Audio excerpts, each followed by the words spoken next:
Assalamualaikum warahmatullahi wabarakatuh. Hello, back with me again in English learning video. Balik lagi kita di video pembelajaran bahasa Inggris.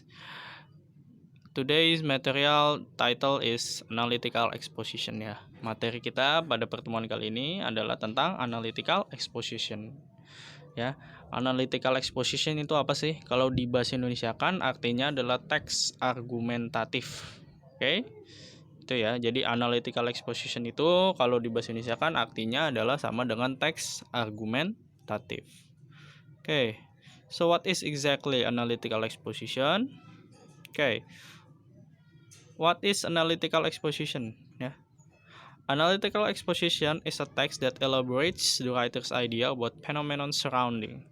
It tries to persuade the reader to agree with the writer's viewpoint by analyzing a certain issue within the text. Ya, yang di bahasa Indonesia kan artinya adalah analytical exposition atau teks argumentatif adalah teks yang menggabungkan gagasan penulis tentang fenomena yang melingkupi.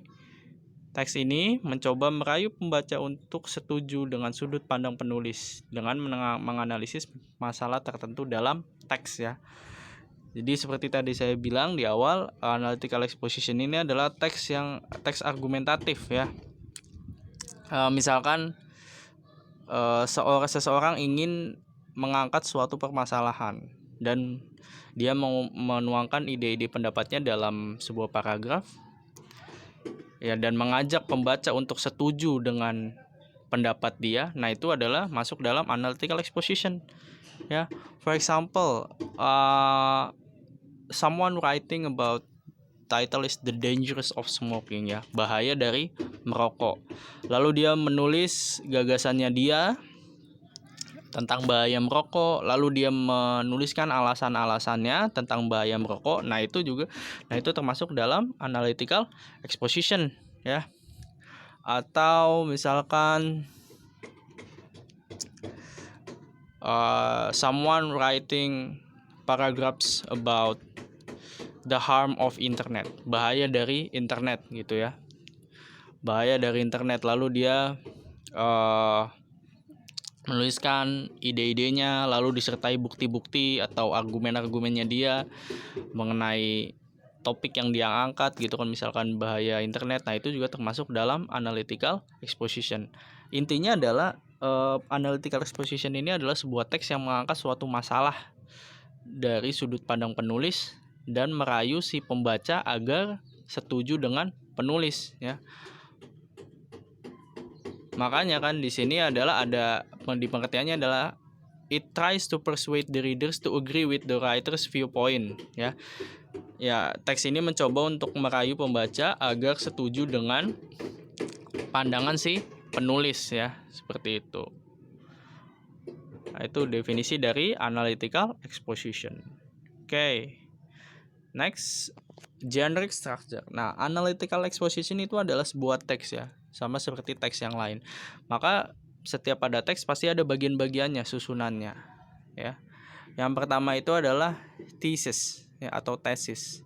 Yang artinya adalah it contains writer's viewpoint or view related to the topic that is concerned ya, berisi sudut pandang penulis terkait dengan topik yang bersangkutan ya. Seperti tadi misalkan penulis ingin menulis tentang bahaya merokok ya, dia pasti menulis pandangannya dia tentang merokok itu seperti apa sih gitu kan, bahayanya seperti apa dan lain-lain. Nah, dia tulis setelah itu di tesisnya itu ya. Lalu selanjutnya adalah arguments ya.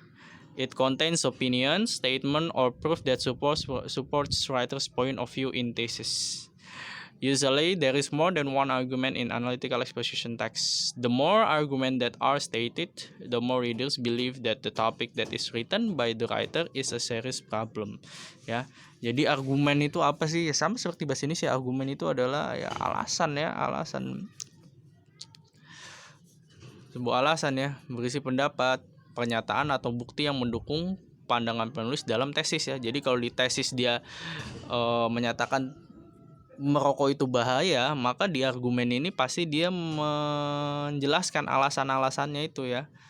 Nah, biasanya terdapat lebih dari satu argumen dalam teks eksposisi analitik ya. Terdapat lebih dari satu argumen dalam teks analytical exposition. Semakin banyak argumen yang dikemukakan, semakin banyak pembaca yang percaya bahwa topik yang ditulis oleh penulis adalah masalah seriusnya. Jadi biasanya ya karena ini adalah si penulis ini pengen merayu pembaca supaya setuju dengan pendapat dia, biasanya dia kemukakan lebih dari satu alasan ya.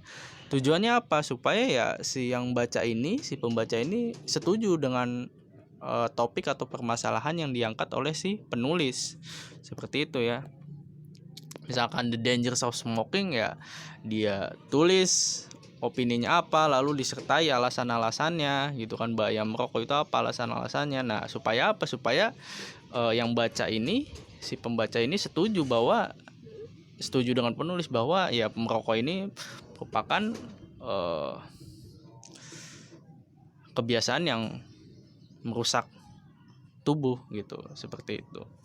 Lalu yang ketiga ada conclusion. Conclusion itu adalah it contains restatement or conclusion ya. Jadi conclusion itu intinya adalah berisi kesimpulan dari argumen-argumen yang alasan-alasan yang sudah dikemukakan tadi, atau bisa juga adalah sebuah pernyataan ulang seperti yang ada di tesis. Misalkan tadi kasusnya merokok, bahaya merokok, ya dia tulis aja ulang gitu kan, bahwa merokok itu adalah berbahaya bagi tubuh ya, seperti itu. Oke. Next. Nah, this one is the example of analytical exposition ya. Ini adalah contoh teks analytical exposition. Judulnya adalah The Importance of Drinking Water. Pentingnya minum air putih atau air mineral. Ya. Tesisnya seperti apa? Tesisnya bunyinya, how much do you drink water today? Berapa banyak kamu minum air hari ini? Ya kan? Water is often considered insignificant, but behind it all, it turns out that the water has important function of our body. Ya, water, air itu dianggapnya kadang tidak terlalu penting, tapi dibalik semua itu adalah air itu memiliki peran yang penting untuk tubuh kita. Ya, itu adalah pernyataan opininya si penulis. Ya, there are several reasons why you should drink enough water. Ya, ada beberapa alasan supaya kenapa kamu harus minum air putih. Ya. Nah, disinilah baru setelahnya adalah argumennya. Argumennya ditulis, alasan-alasannya ditulis oleh si penulis. Nah, misalkan ini adalah first, bla bla bla bla bla bla gitu kan, interstitial fluid is obtained by drinking lots of water gitu ya. Lalu water is used by the body to digest food and help transport nutrients ya. Jadi air itu digunakan oleh tubuh untuk mencerna makanan dan untuk memindahkan nutrisi ke seluruh tubuh ya, seperti itu. Lalu ada juga argumen keduanya, argumen 2-nya, argumen selanjutnya. The second reason is that it helps kidney work ya. Jadi air ini dikatakan oleh si penulis adalah membantu kerjanya si ginjal ya. Our kidney process 200 liters of blood in our body every day ya. Jadi ginjal kita memproses 200 liter darah ke seluruh tubuh kita setiap harinya gitu ya. Itu adalah alasannya dia yang kedua. Nah, conclusionnya atau reiterationnya, additionally, drinking enough water every day can also improve the function of our brain. Ya, it can help us to concentrate more and unleash the nervous system in the brain. Ya, jadi minum air putih ini juga kesimpulannya adalah membantu otak kita juga gitu. Bantu fungsinya otak kita gitu ya.